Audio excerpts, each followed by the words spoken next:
지난 시간에 바울이 탄 배가 유라굴로 광풍을 만나는 것을 또 보았죠. 바다 한가운데에서 우리로 말하면 태풍을 만난 거예요. 여러분, 태풍의 위력을 경험해 본 적이 있습니까?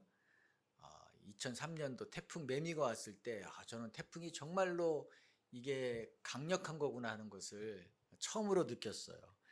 주택 1층에 살았는데 안방에 있는 유리창문이 부서질 것처럼 흔들리더라고요. 그래서 가운데 유리가 불룩 튀어나오고 있어요. 그래서 조금만 더 하면 터지겠더라고요. 그래서 우리 아이들을 저쪽 끝쪽으로 가게 하고 이불을 덮고 있고 저는 이제 창문이 덜 흔들리도록 이렇게 붙잡았습니다. 그러면서 이 유리가 깨지면 이게 어떤 일이 벌어질까 상상을 하니까 상상만 해도 두려운 거예요. 근데 다행히 이제 바람이 잦아들어서 깨지진 않았는데 다음 날 아침에 나가 보니까 도로가 난리가 났어요. 베란다 유리 깨진 집은 너무나 많았고요. 해수욕장 앞을 가는데 어디서 날라왔는지 거대한 바위 덩어리며 배들이 도로가 아니라 1층 상가까지도 다 깨고 들어간 것을 보았습니다. 복구하는데 굉장히 오래 시간이 걸렸죠. 바울이 탄 배도 이런 풍랑, 아마 이거보다 더한 풍랑인지도 모르겠어요. 그런 풍랑을 며칠 동안 맞았습니까? 14일 동안 맞으면서 흔들리고 있는 거예요. 탑승자들은 다 공포에 떨었고 구조될 수 있다는 희망을 다 잃어버렸다 그랬어요. 이때 바울이 하나님의 말씀을 듣고 아닙니다. 우리는 반드시 한 섬에 걸립니다. 하나님이 우리를 다 살게 하신다고 약속하셨습니다라고 선포했어요. 하지만 그 얘기를 믿는 사람이 있었을까요? 실현 불가능한 일이에요. 지금 이 배는 선장도 포기했어요. 선원들도 할 수 있는 것이 아무것도 없었다고요. 그냥 나뭇잎처럼 파도가 가는 대로 여기저기 흔들리면서 떠내려가는 거예요. 예전에 제가 큰 배의 항해사였던 분에게 이렇게 질문을 한 적이 있어요. 궁금해서. 바다 한가운데서 태풍을 만나면 그 배가 어떻게 됩니까? 어떻게 합니까? 라고 얘기했어요. 그랬더니 그분이 지금은 이 기상 예보가 잘 돼 있기 때문에 그런 일은 잘 없습니다. 거의 없습니다. 그런데 행여 있다고 해도 큰 배는 아무리 파도가 거세도 1cm라도 전진을 하면 괜찮다는 거예요. 침몰하지 않는다. 그렇게 자신 있게 말씀하시더라고요.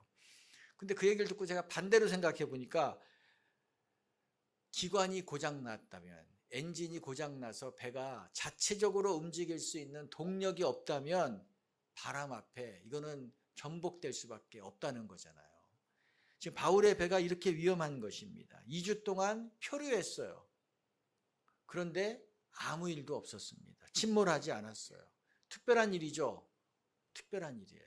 하나님이 붙잡고 인도하셨다는 것을 알 수 있는 것입니다. 또 14일째 되는 날에 선원들이 12시가 됐는데 육감적으로 육지가 가까워졌다는 것을 알았다 그랬어요. 느꼈다 그랬어요. 그래서 수심을 재보니까 처음엔 40m, 그 다음에는 30m, 점점 줄어드는 거예요. 지중해의 평균 수심이 한 1500m 정도 된대요. 그런데 40m니까 이거는 뭔가 눈에 보이진 않지만 육지가 가까이 있는 거예요. 그래서 닻을 내리고 날이 밝기를 기다렸습니다. 그리고 밝아오자 이제 처음으로 돛을 올리고, 그때는 이 바람을 맞고 가는 돛배니까 돛을 올리고 이제 바람을 맞으면서 해안으로 천천히 접근을 했어요. 그런데 배 앞부분이 뭔가에 걸렸다 그랬어요.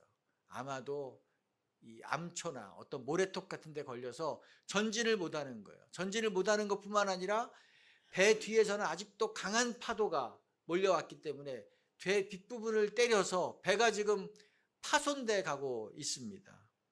어떻게 해야 돼요? 이대로는 침몰합니다. 살 수 있는 방법은 각자 헤엄쳐서 육지로 가라고 해야 되는데 문제는 죄수들이에요. 이 배에 죄수들이 타고 있잖아요. 죄수는 수갑을 풀어주면 각자 헤엄쳐서 도망갈 거예요. 그러면 이 호송 책임을 맡고 있는 로마 군인들이 그 모든 처벌을 받아야 돼요. 이거 죽을 수도 있는 거예요, 자기들이. 그러니까 군인들이 죄수들은 여기서 다 죽이고 갑시다라고 얘기했습니다. 자기들이 살기 위해서는 그렇게 해야 되는 거죠. 근데 이렇게 되면 어떻게 됩니까? 바울이 죽잖아요. 바울도 죄수기 때문에. 그런데 이때 백부장 율리오가 막았습니다. 내가 책임질 테니까 이 죄수들은 죽이지 마라. 내가 책임지겠다. 왜 이렇게 얘기했어요? 바울을 살리기 위해서 이랬다고 그랬어요. 바울 한 명을 살리기 위해서 내가 책임지겠다고 했습니다. 생각해 보세요. 여러분, 로마 군대 백부장 높은 지위입니다. 이 사람이 죄수 한 명 살리겠다고 자기 목숨을 걸 이유가 있나요? 그럴 이유가 없다고요. 이거 누가 한 일이에요? 하나님이 하신 일이에요. 하나님이 백부장의 마음을 움직여서 바울을 살린 것입니다. 덕분에 그 배에 있던 276명 전원이 구조됐어요. 한 명의 사상자도 생기지 않았다는 것. 모두가 다 자력으로 살아났다는 것. 이것도 기적이에요. 이것도 지금도 이런 일이 일어날 수 없는 것입니다. 하나님이 인도하셨습니다. 자, 1절을 봅시다. 1절 한번 읽어볼까요? 오늘 본문 1절. 우리가 구조된 후에 안즉 그 섬은 멜리데라 하더라. 이들이 어렵게 육지에 도착했는데 어딘지도 모르고 간 거예요. 나중에 보니까 그 섬의 이름이 뭐래요? 멜리데라. 지금 몰타라고 부르는 섬이에요. 지금 아주 휴양지라고 하더라고요. 한번 지도를 한번 볼까요? 지금 우리의 여정 그레데 섬의 미항을 출발했습니다. 쭉 흘러와서 어디까지 왔어요? 멜리데 섬까지 지금 온 거예요. 2주 동안. 그런데 이 미항에서 멜리데까지는 거리가 800km, 900km 정도 된대요. 엄청난 거리를 떠내려온 겁니다. 그렇죠. 망망대해를 떠내려온 거예요. 부산에서 제주도까지 100km, 220km예요. 왕복 2번 한 거리니까 얼마나 먼 거리입니까? 지중해가 이 남한 면적의 30배 정도 되는 크기라 그럽니다. 거기에서 900km를 떠내려왔어요. 그런데 로마로 가는 길목에 있는 이 섬, 멜리다 섬 앞에 멈추었습니다. 떠내려왔는데 그 앞에 멈춘 거예요. 중간에 다른 섬들도 없잖아요. 이것은 로또에 당첨될 확률보다도 낮아요. 멜리데 지도에서 보면 점입니다. 점. 이 배를 누가 인도한 것입니까? 자기 마음대로 간 것이 아니라 하나님이 인도하신 거예요. 얼마든지 다른 쪽으로 갈 수 있단 말이에요. 정반대 방향으로도 갈 수 있는데 로마로 가는 길목에 멈추었어요. 2절을 읽어봅시다. 비가 오고 날이 참해 원주민들이 우리에게 특별한 동정을 하여 불을 피워 우리를 다 영접하더라. 섬에 도착했는데 아직도 비가 오고 아직도 날씨가 추워요. 바람도 세게 불고. 거기를 찬 바다에서 수영해서 여기까지 왔으니까 이거 저체온증에 걸리기 딱 좋잖아요. 다행히 원주민들이 발견하고 거대한 불을 피워줬습니다. 근데 한 명도 아니고 두 명도 아니고 276명이 한꺼번에 몰려왔기 때문에 굉장히 부담스러웠을 텐데 특별한 동정을 베풀었다 그랬어요. 특별한 동정. 참 이것도 참 하나님의 은혜죠. 근데 이때 바울이 사람들을 섬기기 위해서 장작불 위에다가 이 나무 한 단을 올려서 놨어요. 근데 그 나뭇가지에 뱀이 들어 있었습니다. 이 뱀이 뜨거운 불길이 자기 몸에 닿으니까 깜짝 놀라서 바울의 손을 물었습니다. 한 번 물고 도망간 것이 아니라 바울의 손을 물고 매달려 있었다. 성경이 얘기해요. 이 얘기는 뭐예요? 뱀에 있는 독을 100% 다 바울의 손에 주입했다는 얘기잖아요. 멜리데 섬 주민들은 이 뱀이 독사인 것을 알았어요. 그래서 이제 곧 몸이 불어오르고 마비가 돼서 저 사람은 죽었다라고 생각을 했습니다. 이 사람이 운 좋게 어떻게 풍랑에서는 살아났지만 살인자여서 정의의 신의 심판을 받고 죽는 것이다. 이게 그들의 아마 토속 신앙이었던 것 같아요. 그렇게 생각을 하고 있었습니다. 그런데 예상과 달리 시간이 지나도 바울이 멀쩡한 거예요. 그런 일을 한 번도 본 적이 없습니다. 그러자 바울은 저 사람은 사람이 아니다, 신이다라고 그들이 외치고 이 소문이 섬 전체로 퍼져나갔습니다. 그래서 이 섬에서 가장 높은 사람, 보블리오라고 하는 사람이 바울 일행을 집으로 초대했어요. 7절을 읽어봅시다. 이 섬에서 가장 높은 사람 보블리오라 하는 이가 그 근처에 토지가 있는지라 그가 우리를 영접하여 사흘이나 친절히 머물게 하더니 3일 동안 바울의 일행에게 최고의 식사, 최고의 잠자리를 극진하게 대접하고 제공했다고 하는 것입니다. 여러분 생각해 보세요. 만약 바울이 독사에 물리지 않았다면 이 섬의 최고 지도자가 한낱 죄수에 불과한 사람을 자기 집으로 초대해서 3일 동안 이렇게 먹이고 재우고 이런 일을 할 이유가 있을까요? 이런 풀 서비스를 제공할까요? 그럴 일은 없죠. 뭐 백부장을 초대하던가 아니면 선장이나 선주 정도 초대해서 차 한 잔 마실 수는 있겠지만 3일을 이렇게 접대할 일은 없다고요. 여러분 지금 바울의 상황이 어떨까요? 나이가 가장 많을 것 같다고 했죠. 배에 탄 사람 가운데. 그리고 이 긴 항해 동안 이 몸이 지금 말이 아닌 상태예요. 2주 동안 제대로 먹지 못했어요. 거의 탈진 상태예요. 얼마나 몸이 힘들고 얼마나 몸이 지쳤을까요? 우리가 뭐 한 12시간 비행기만 타도 정말 몸이 피곤한데 14일 동안 시달렸으니 지금 바울에게 가장 필요한 것이 뭡니까? 충분한 휴식이에요.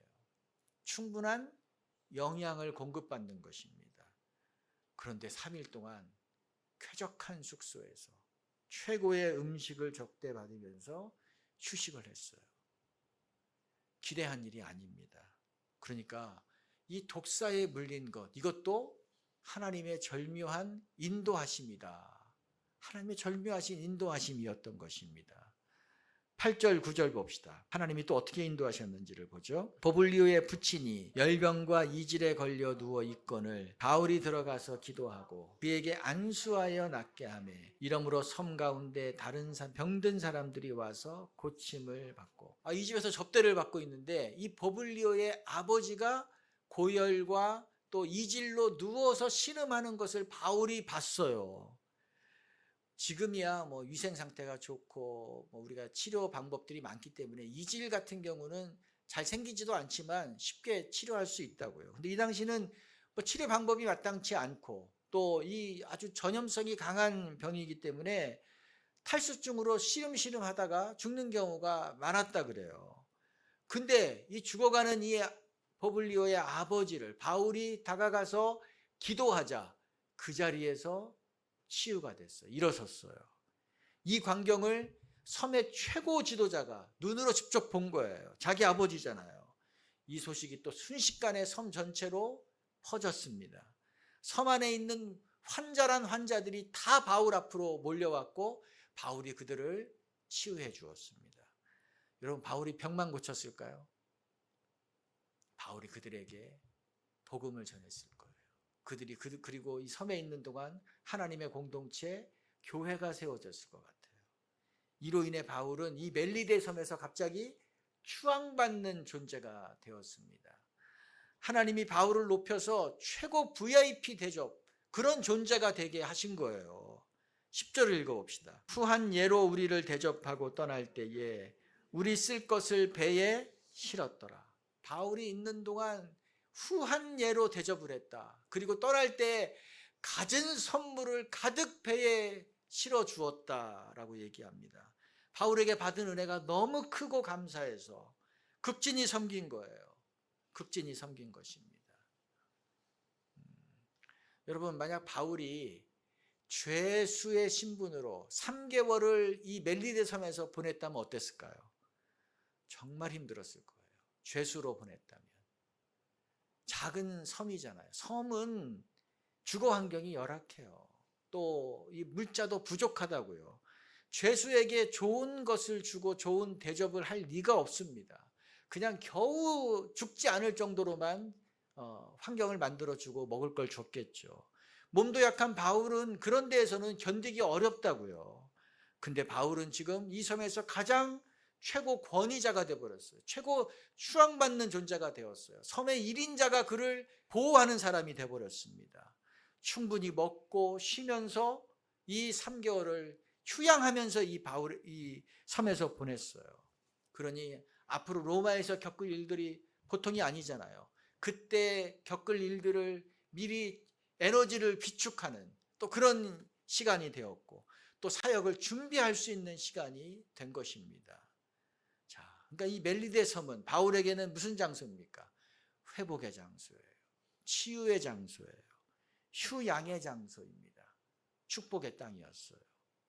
하나님이 이 섬에 굳이 떨어뜨리신 이유가 있는 거죠? 있는 거예요. 이처럼 하나님이 인도하시는 것, 하나님이 인도하시는 길은 우리의 생각, 우리의 상상을 뛰어넘는 것입니다. 바울의 계획에 유라굴라 광풍을 만난다는 것은 없었어요. 바울의 계획에 멜리데 섬에 머문다는 것도 없었습니다. 이전의 전도여행처럼 곧바로 로마로 가서 거기서 사역을 시작하는 거였어요. 그런데 이렇게 죄수로 잡혀가지고 이렇게 일이 벌어질 것은 꿈에도 생각하지 않은 일입니다.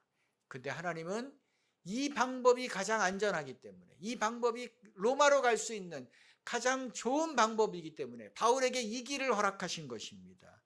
바울의 기대처럼, 바울이 기도한 것처럼 자유의 몸으로 로마로 가려고 했으면 예루살렘에서 죽었죠. 그렇죠. 로마 군대의 경호를 받는 것이 가장 안전하기 때문에 죄수의 신분으로 이 일을 겪게 하신 것입니다. 바울의 계획에 276명의 탑승자에게 하나님을 전하는 것이 있었을까요? 없었을 거예요. 하지만 풍랑 때문에 그들은 하나님의 말씀을 들었어요. 하나님의 살아계심을 몸으로 눈으로 경험을 했습니다. 바울의 계획에 멜리데 섬에서 예수님의 이름으로 치유하고 예수님의 복음을 전하는 것은 없었다고요. 하지만 배가 하필 거기에 멈추었기 때문에 주민들은 복음을 들었고 바울은 꿀 같은 3개월의 휴양의 시간을 보낸 것입니다. 바울이 계획한 것이 좋은가요?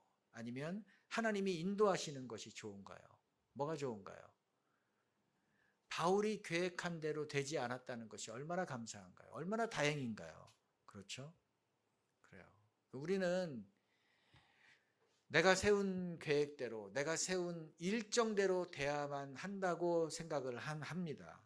그래서 빨리 가기를 원하고 또 아무 문제 없이 그 일이 이루어지기를 바랍니다. 그런데 내가 계획한 대로 잘 되지 않고 내가 세운 일정대로 뭐가 길이 막히면 우리는 힘들어해요. 그렇죠. 또 일이 지체되거나 아니면 일이 무산돼 버리면은 우리는 낙심합니다. 문제가 생겼다, 어려움이 생겼다, 그러면 야, 실패했다라고 단정 짓는 경향이 있어요. 불평해요.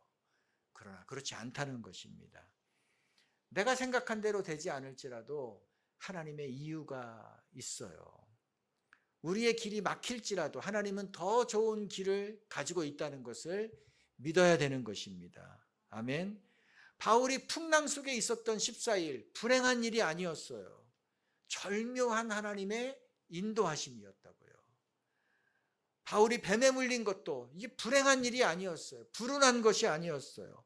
그 정밀한 하나님의 축복의 인도였다는 것입니다. 시편 16편에서 다윗이 이렇게 고백하죠. 16편 6절 상반절을 한번 읽어봅시다. 내게 줄로 재어준 구역은 아름다운 곳에 있음이요. 세 번역으로 보면은 줄로 재어 나에게 주신 그 땅은 기름진 곳입니다. 하나님이 나에게 줄로 재어준 구역, 나에게 허락하신 그곳, 이거는 아름답다고 바울이 고백을 했어요. 근데 이게 바울이 일이 잘 될 때, 배가 부를 때 하나님을 찬양하고 하나님께 고백한 것이 아닙니다. 바울은 지금 아무것도 가진 것이 없을 때예요. 미래가 안 보입니다. 원수들이 바울을 죽이기 위해서 코앞까지 왔어요. 지금 당장 죽어도 이상하지 않은 그런 다급한 상황 가운데 지금 다윗이 있습니다. 그런데도 하나님이 나에게 줄로 재어준 구역은 아름답습니다 라고 고백을 했다는 거예요. 다윗의 지금 환경, 다윗이 지금 머물고 있는 이 자리는 전혀 아름답지 않아요. 하나도 아름답지 않습니다. 고통스러워요. 그런데 하나님이 허락하신 곳이기 때문에 아름답게 될 것이다 라고 믿음으로 선포한 것입니다. 고린도후서에서 바울도 하나님께 기도하잖아요. 하나님, 나의 병을 좀 낫게 해 주십시오. 이 병 때문에 내가 제대로 사역을 할 수가 없습니다. 너무나 힘듭니다. 몇 번이나 기도했다 그래요? 3번이나 기도했다 그러잖아요. 간절히 기도했습니다. 근데 하나님의 답은 뭐였습니까? 내 은혜가 너에게 족하다. 내 은혜가 너에게 충분하다라고 말씀해 주셨어요. 그 다음부터는 하나님 내 병을 고쳐주십시오. 이런 기도하지 않습니다. 거절당한 거예요. 거절당했는데도 이것을 기쁨으로 받아들였다. 약할 때 강함 되시고 약할 때 기쁨을 주시는 그 하나님이다라고 찬양을 합니다. 하나님이 줄로 재어주신 구역은 아름답다라고 받아들인 거죠. 하나님은 나의 약함을 통해서 나의 질병을 통해서 나를 강하게 하실 것이고 나를 아름답게 하실 것이다. 바울이 그것을 받아들인 거예요. 받아들인 것입니다. 사랑하는 성도 여러분, 지금 여러분의 환경이 여러분이 생각한 것이 아닐 가능성이 많아요. 그렇죠? 그래도 그걸 어떻게 여기라고요? 아름답게 여겨요. 아름답게 여기고 그 시간을 지내라는 것입니다. 여러분 주위의 사람들, 여러분에게 지금 일어나고 있는 일들이 여러분 마음에 들지 않을 경우가 더 많을 거예요. 그래도 어떻게 하라고요? 아름답게 여기라는 거예요. 나의 가족이, 내가 하는 일이, 내가 하는 사역이 내가 원하는 대로 되지 않는다고요. 그럴지라도 하나님이 줄로 재어주신 구역은 어떻다? 아름답다고 여기면서 지나는 거예요. 그러면 이것이 하나님의 인도하심이었구나 하는 것을 나중에 알게 됩니다. 나중에 알게 돼요. 그래서 바울은 지금 항상 그가 머물고 있는 곳에서 충성을 했어요. 충실했어요. 바울은 항상 그 과정 가운데 충실합니다. 흔들리는 배 안에서, 그래서 이 흔들리는 배 안에서도 하나님의 말씀을 들었고 소망의 메시지를 전해준 거예요. 바울의 목표는 로마예요. 로마에 가는 거예요. 지금 로마에 가는 그 과정 가운데는 그가 좀 가만히 있어도 돼요. 그런데 그 배 안에서도 그는 하나님의 말씀을 듣고 사람들에게 소망의 메시지를 전했습니다. 멜리다 섬에서 아픈 사람 보고 그냥 눈 감고 있으면 돼요. 가만히 있으면 돼요. 자기도 죄수인데 그런데 아픈 사람을 보고 그냥 지나가지 않습니다. 다가가서 기도해 주었어요. 로마가 목적지인데도 불구하고 그 과정 가운데 그가 뭐 했다고요? 충실했어요. 지금 내가 있는 곳이 어느 곳이든지, 내가 머물고 있는 것이 어느 곳이든지 하나님이 줄로 재워주신 구역이다라고 믿은 거죠. 불만족이 최대의 불신입니다. 하나님을 불신하는 것의 그 최대는 불만족이에요. 왜요? 하나님을 불신하는 증표이기 때문이죠.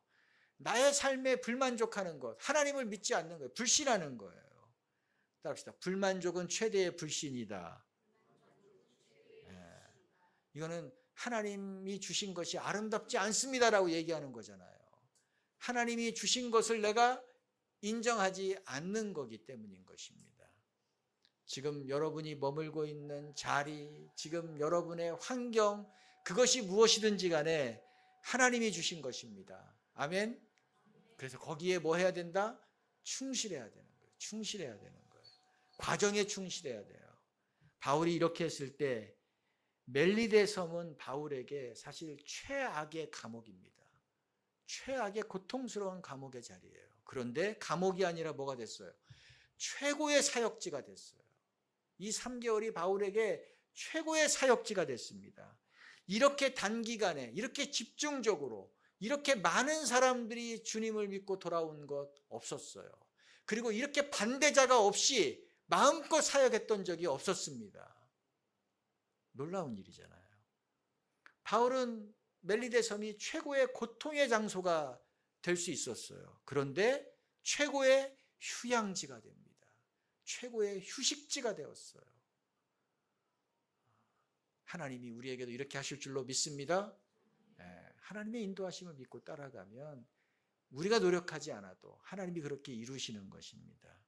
근데 그러면 이제 복이 되는 사람이 되는 거예요. 두 번째가 뭐죠? 복이 되는 사람, 복이 되는 사람.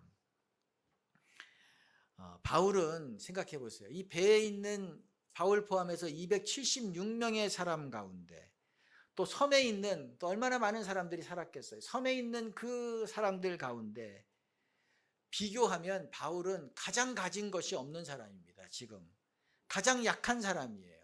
가장 힘이 없는 사람입니다.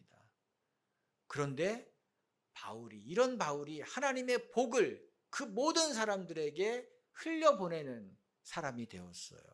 바울 때문에 276명의 사람들이 다 살아났잖아요. 그들이 하나님의 살아계심을 보았습니다. 바울 때문에 멜리데 섬 사람들이 다 치유받았어요. 다 복음을 들었어요. 바울과 연결된 사람은 다 살아났습니다. 이들이 바울을 향해서 모두가 다 우리는 당신 때문에 살았습니다. 당신을 만난 것이 나의 가장 큰 복입니다. 당신이 가장 큰 은혜입니다라고 고백하잖아요. 이것이 바로 우리 그리스도인의 삶이 되어야 되는 것입니다. 우리는 하나님의 복을 흘려보내는 사람입니다. 하나님의 은혜를 나누어 주는 사람입니다. 아멘. 이런 삶이 되기 원하나요?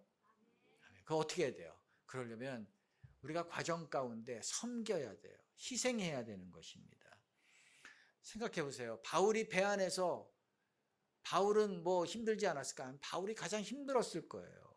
그런데도 불구하고 그 14일 동안 흔들리는 그 배 안에서 바울은 한 사람씩 찾아가면서 하나님의 말씀으로 섬겼어요. 소망의 메시지를 주었습니다. 이들이 강당에 모아놓고 하나님이 우리를 한 섬에 걸리게 할 것입니다 얘기한 것이 아니에요. 그때 뭐 강당이 어디 있습니까? 한 사람 한 사람 찾아가서 얘기한 거예요. 다 모일 수 있는 공간이 없어요. 바울이 그 수고를 한 거예요. 그 섬김을 한 거예요.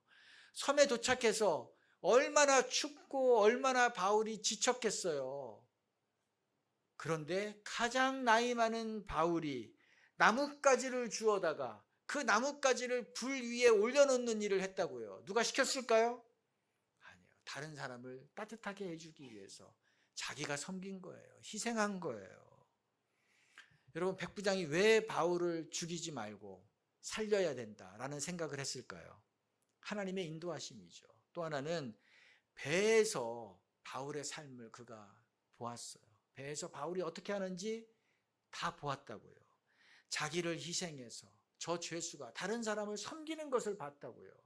그리고 그 바울 때문에 백부장 자신도 살아났다는 것을 그가 알았어요. 그 은혜를 그가 경험했어요. 그래서 바울을 죽이려고 할 때 나를 희생해서 내가 희생하는 한이 있더라도 바울을 살려야겠다. 그런 마음을 먹고 그 일을 감행한 것입니다.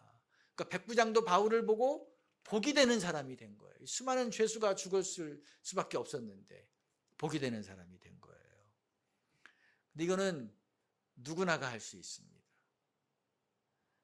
힘이 있어야 되고 뭐가 물질이 있어야 되고 뭘 가진 것이 있는 사람만 섬기고 희생할 수 있는 것이 아니에요. 복이 되는 것이 아니에요. 젊은 사람만, 어떤 직분 가진 사람만, 오래 믿은 사람만 할 수 있는 것이 아닙니다. 누구나가 할 수 있어요. 지금 할 수 있다는 것입니다. 복음서에 예수님의 말씀을 듣기 위해서 한 소년이 왔어요. 남자만 5천 명이 모인 자리라고 했으니까 뭐 여성들 포함하면 10,000명이 훨씬 넘는 거대한 모임 가운데 이 소년이 있었던 거예요.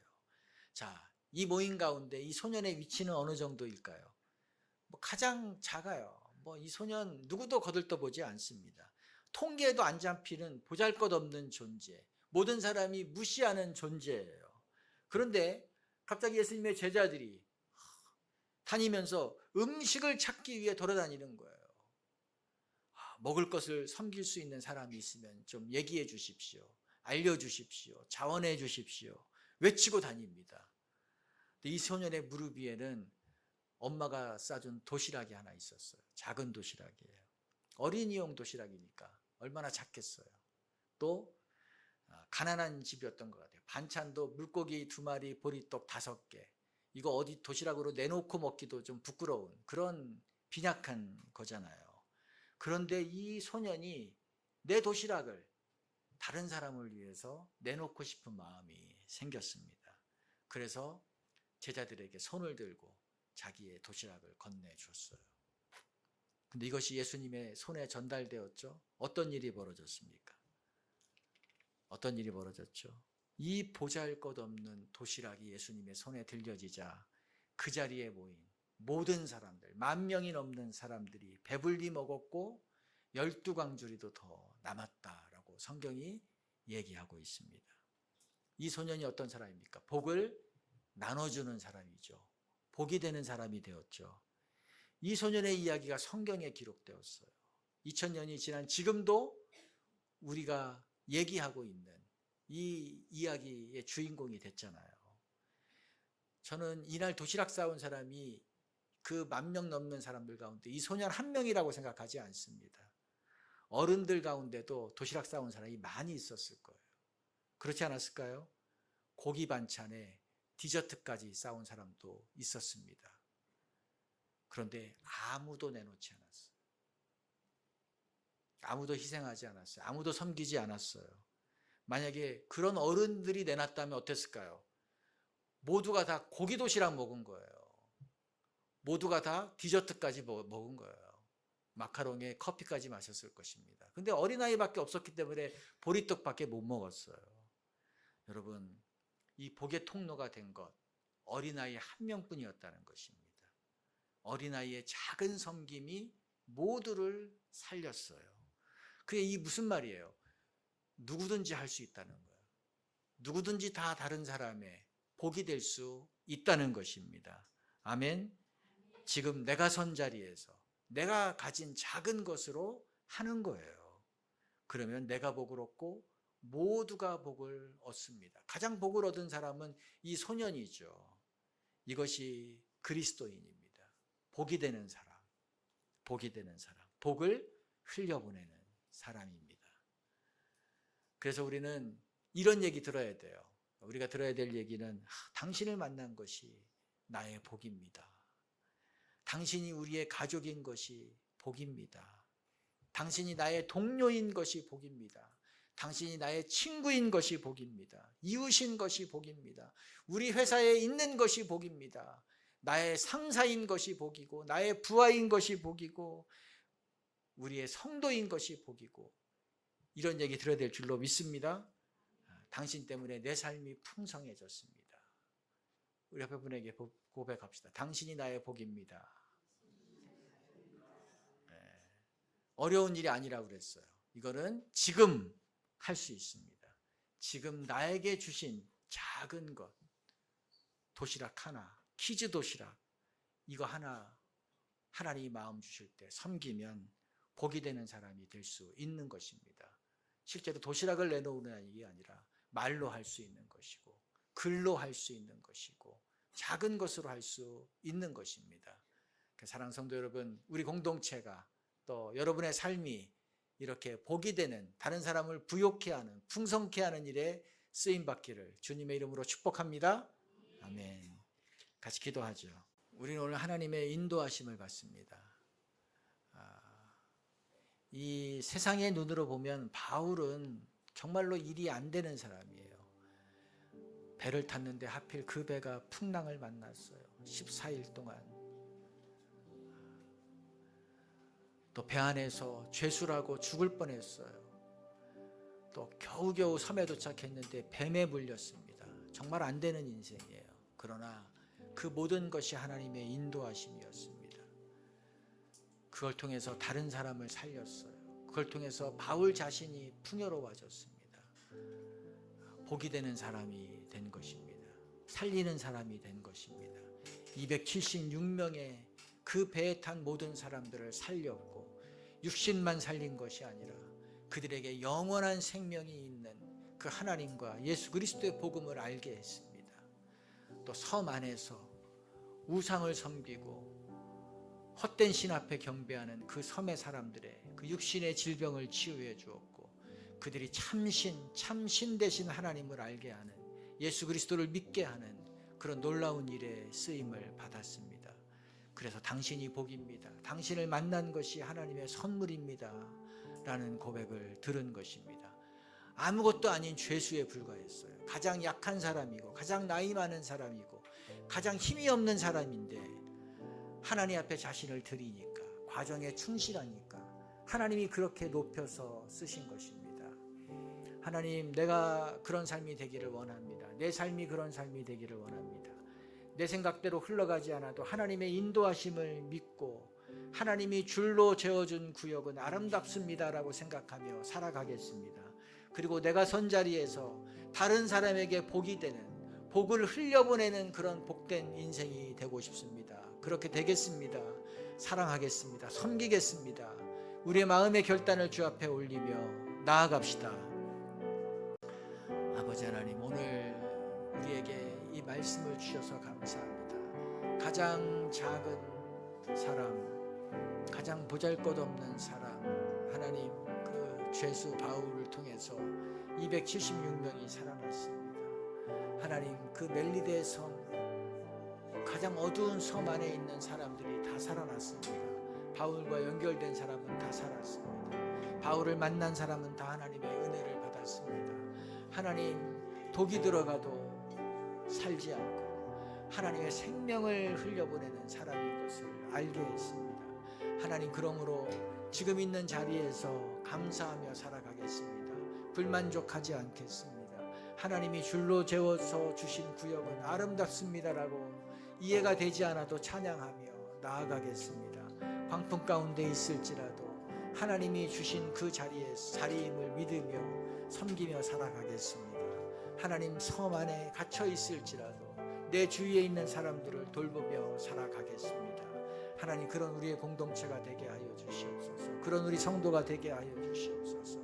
하나님의 그 생명의 복을 이식시키는 자, 그것을 전염시키는 자, 전달시키는 자, 그래서 나도 살고 다 살게 하는 그런 사람이 되기를 원합니다.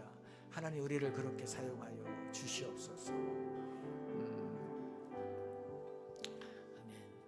여러분, 하나님이 우리를 인도하시는 것은 실제입니다.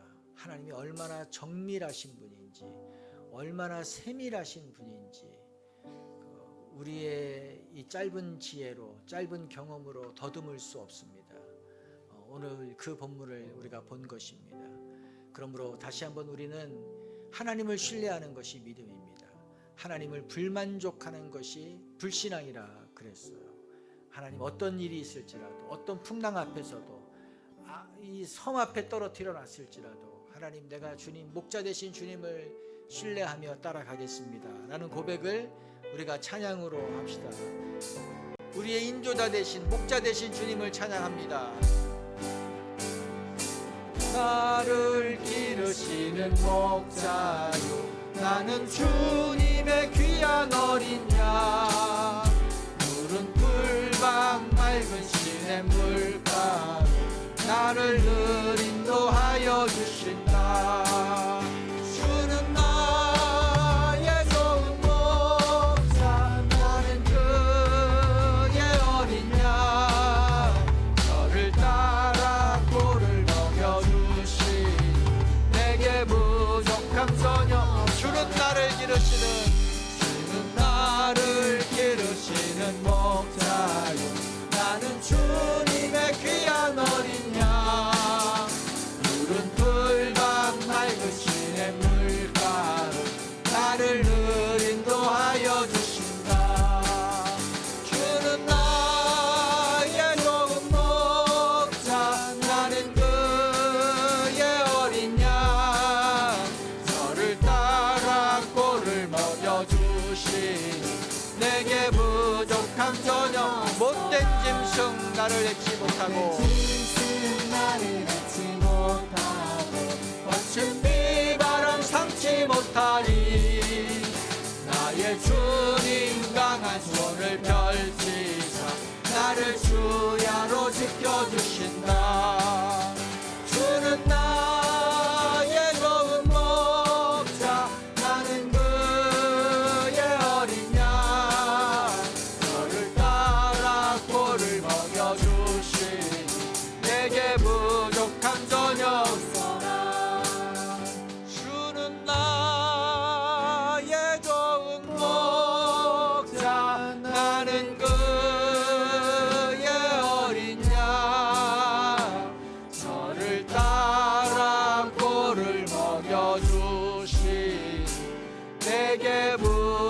부족함 전혀 없어라.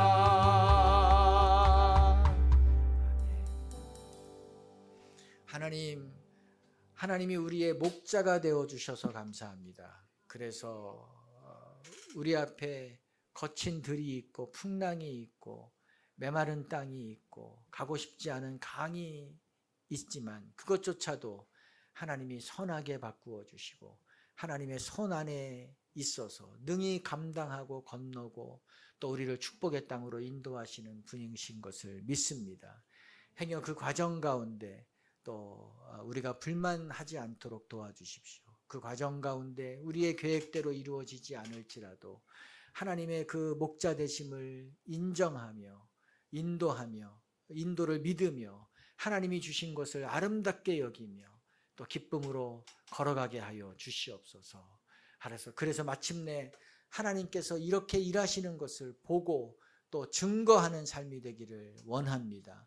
우리를 통해서 굶주린 자들이, 우리를 통해서 하나님을 모르는 자들이, 우리를 통해서 삶이 메마른 자들이, 희망을 잃은 자들이 하나님 주님을 만나고 새 힘을 얻고 새 삶의 이유를 찾는 그런 복이 되는 삶이 되게 하여 주시옵소서. 복을 흘려보내는 삶이 되게 하여 주시옵소서. 그래서 우리의 과정 가운데 충실하고 감사함으로 나아가게 하여 주시옵소서. 그런 공동체 되게 하여 주실 줄로 믿습니다. 성부와 성자와 성령의 은혜가 하나님의 인도하심을 믿고 또 따라감으로 하나님의 복을 흘려서 사람을 살리는 삶이 되기로 결단한 우리 성도들 위해 영원히 함께하기를 예수님의 이름으로 축원드립니다.